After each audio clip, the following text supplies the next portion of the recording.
Hey guys, it's IcyNewYear, and I'm here today with a basing tutorial. I've been making some bases for my the Steam Fitters and Miners Union crew of the in Malifaux, and I've got these like city rubble bases here that I'm really happy with. And here's one with models on it. These are magnetized, so they pop off, pop back on. And what inspired me to do these was I was working on these guys here, the little steam arachnids, and I ended up making these single bases that were magnetized because these guys in game, when three of them come together, I can't remember where I can't remember where I magnetized that one at all. But when three of them come together, they can be turned into a steam arachnid swarm. So I didn't want to have to buy double the models. So I just made these bases, and then I really liked the style, especially that one. I'm super proud of how that one's come out. And I'm making that style for the whole crew. So I figured it'd be kind of cool to do a little tutorial on it. So I'm not saying this is the right way. I'm just saying this is the way that I've done it. And I'm using two main things. I'm using cork, which I picked these up because I couldn't find any rolls of cork. I picked it up at Target, these cork shapes. And I think this box cost me like $3, $5 at the most. And it is just chock full of just different cork shapes. And it's a nice thin cork, which is, easily flexible. I also picked up some bigger cork sheets, which I'm not going to pull out right now.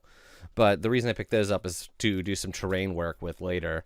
And so what I do is I just rip off all the edges. Like if I'm doing a big circular one, I rip off all the edges of the cork here. And then I'm left with, a nice ragged cork bit. I just rip it up into little bits. And I'm going to be doing like a 30 millimeter base, so that size here. So kind of want to get these a little small. And I'm making a lot more than I need for this base, but, I'm going to hold on to all this. And I've got I got a little supply cabinet over here. I might show that off at the end of the video. And I keep all my stuff in it, but there we go. So I've got these ripped up. I've got, I can use these bits. Gotta be a little careful with the things that have nice straight edges on them, because they don't look as good. They don't look like rubble. And the other thing I used is bits of old sprues. I always save my sprues because there's almost always something you can do with them. And I just break off some bits of sprue. I actually, let me get this guy off because I really like the corner bits on these sprues. I think they're cool looking, but I'm just going to break off couple random bits of sprue. And as always, the parts I don't use on this base, because obviously nowhere near all of this is going on this base. It's just gonna be a couple pieces, but I'm gonna hold on to it all because I can always use it later. There we go. So I've got my supplies kind of laid out here. Be careful if you use anything that has a name tag on it. This is from Resurrectionists. What was this sprue? This was from Samus's. So now that I've got everything laid out here, I've got my crazy glue. And for this, I really like the one with the brush. I feel like it just gives you more control. And I just go ahead and run that across the entire base, just to get a nice little base to work with. And then it's just a matter of, find some pieces that look good and fit, slap them down there. I know there's a lot of different theories on whether or not you should ever go off the edge of a base. I know some people say it detracts from, the attention being on the model. I don't know. I personally like it. I think it looks good. I now have a gel super glue, which I like to use for the larger bits. Just put a little line on there. I feel like it gives me more control with it. Just gonna slap that guy there. Let's do like one more pipe. Maybe like a nice large pipe there. That looks pretty good. Okay. So let's just get that guy on there. There we go. And my camera is now shaking because my dog is rubbing up against it and eating herself. Oh, got a little on my hand there. I almost did this. Almost did this whole thing without getting it on my hand. So let me just get my dog to move so my camera stops shaking. And there we go. I got that. Now I've got that. On that one is just 2 bits of cork, 2 bits of sprue. Good to go. Okay, so I can now, okay, thanks dog. I appreciate that.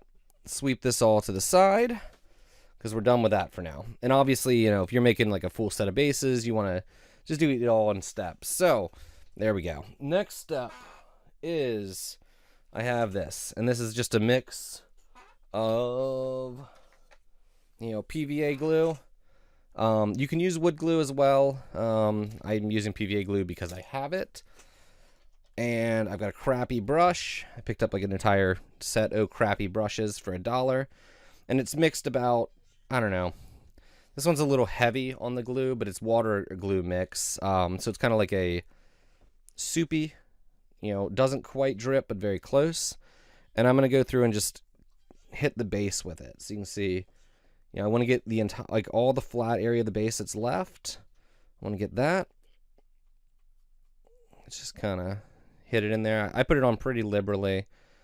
Kind of make sure you get underneath the pipes and such. I think you can see that. Okay, now once I've hit the whole base, I then kind of do some spots. So like, you know, oop, that's a bit much. There, I got a little spot there on that. And then I especially like to hit the pipes with it in a couple spots. Like, you know, right around the edges is cool. Because it looks like, makes it look like a grime buildup. Or, like, if you've ever seen, like, an iron pipe that's broken and it's just, you know, has different, like, layers of rust. That's kind of what the effect you get out of that. So, I just have this. It's the, you know, top of a candle. And I just use it when I do my sand basing. Now, I should probably be doing various levels of grit of sand. This is just play sand that has some bigger sand mixed in. Keep it in my Slurm can. And I'm just going to hit that with some sand. And I always just entirely bury it. Boom. Good to go. Close that sand up. And there we go. So, I'm just going to let that sit for a while. You can see there on the pipe where I shook it off. You know, it's sticking there and there in the pipe. Let me just point with something else. So it's sticking there and there in the pipe. And you can see there was some glue there. So it's sticking there. I'm going to actually go ahead and pick that up and shake it off. I highly recommend you let it sit for a while. The way that it's going to, the sand's going to adhere better. But essentially we're going to get something along those lines. We're going to have sand along the edges, a bit of sand on the cork, some sand on the pipes. I'm actually going to put it back in here and recover it a little. We're going to let that dry for a while. I don't know. I think ideally you'd let it dry for like an hour or two. I never wait that long. I normally give it about 20, 30 minutes. And that's generally enough to hold it on there for the next step. And yeah, we'll be back for that. Okay, so now that that's dry, I actually forgot on the last one that I wanted to magnetize these. So I went ahead and I glued down my rare earth magnets there. It's a little stack of 2 of them. Just a dab of super glue to make that stick. I used the gel super glue for that. Okay, so I've got my Abaddon Black. Pop that guy open. And we're just going to base coat the whole thing in black. This is not fully 100% like as dry as it should be. So I want to be a little careful with the sand. And with this, I don't want to put it on too thick because I definitely want, I want that texture from that sand coming through. But I don't want to be too sparing with it either. So I'm just gonna, ew, the hell. Oh, I think I just picked up some super glue on my brush. A little gob of super glue I had. Oh no, that's PVA. I've been doing something bad and rinsing my PVA brush in the same place I was rinsing my other brushes. But I'm just gonna hit the whole thing with a base coat of black. Let me just do that. I'll probably speed this part up a little bit. Huh. That brush is essentially ruined, and I'm not quite sure why. Something got in on there. Okay. There we go. And with this, like when I'm working with the sand, I don't really like using my good brushes. So I use, you know, not the same crappy brush I was using for the glue, but, you know, not my high quality stuff. And you want to be sure you get underneath these pipes. And I'll show what I'm doing here in a moment. There we go. And now that that's all done, I want to wipe this brush off and just kind of take off a little bit of the excess because I went a bit heavy on that. Okay, and I'll show this off in a moment. Okay, there we go. So I now have, it's going to be hard for the camera to focus. It's just black. And it's on there reasonably thick, but not terribly. Make sure you get the undersides of, anything hanging off or anything lifted. So I got the underside of that pipe. We're going to sit that down. We're going to let that dry. And then we're going to go on to our other steps, which is where it kind of gains a bunch of character. We're going to take it from that to something more along those lines, or, those lines. Yeah, so we're going to let that dry, and we will be back. Okay, so now that this guy's dried, well, mainly dried. It's not 100%, but it's close enough. I'm going to hit it with a bit of Mechanist Gray. Mechanist Standard Gray. Using Citadel paints, if that wasn't obvious. So, what I'm going to do with that is find the right brush. I'm just going to hit it with like a little bit wetter than a normal dry brush. So just kind of do a couple X's here to get some of the excess paint off. And I want to just kind of hit just kind of hitting the edges of it. I'm not going too hard. I'm not pushing it real, tight in there. I just want to kind of hit all the raised spots. So we end up with like, we go from that to just kind of get a little bit on here.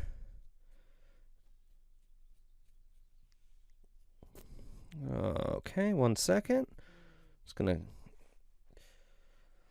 little bit more paint. So we're not doing like a true dry brush, just kind of we don't want to put too much paint on it. I like getting a good amount of paint on like the little pipe structures there. Because it really makes them stand out and they look nice. And I want them to look a bit, different from the just kind of scorched earth look of the rest of it. And then, lightly across all the sanded area. Make sure you get underneath things again. And get edges and such. And you end up with, a nice little array of colors instead of it just being that flat black. Now I'm going to let that dry for a little bit. Excuse me. And then I'm going to hit it with one more dry brush. And for that, I'm going to use a white Scar white. So a nice, pure, solid white. And I am really going to be dry brushing that one. Just a tiny bit of paint on the brush. Just a touch. And then wipe off most of it. Just kind of wipe in X's on whatever you're using to blot. That way you have very little paint left on your brush. And then just kind of lightly brush across. And it's going to pick out those details. And I'm hitting a little bit of the layer right now before the last layer fully dries, because I want to kind of just bring out a little bit more areas. Hold on, let me just hit this pipe a little bit more. I picked up some black there that wasn't quite dry. Right now I'm just kind of smoothing out a few areas. There we go. And it starts just bringing out a lot of details.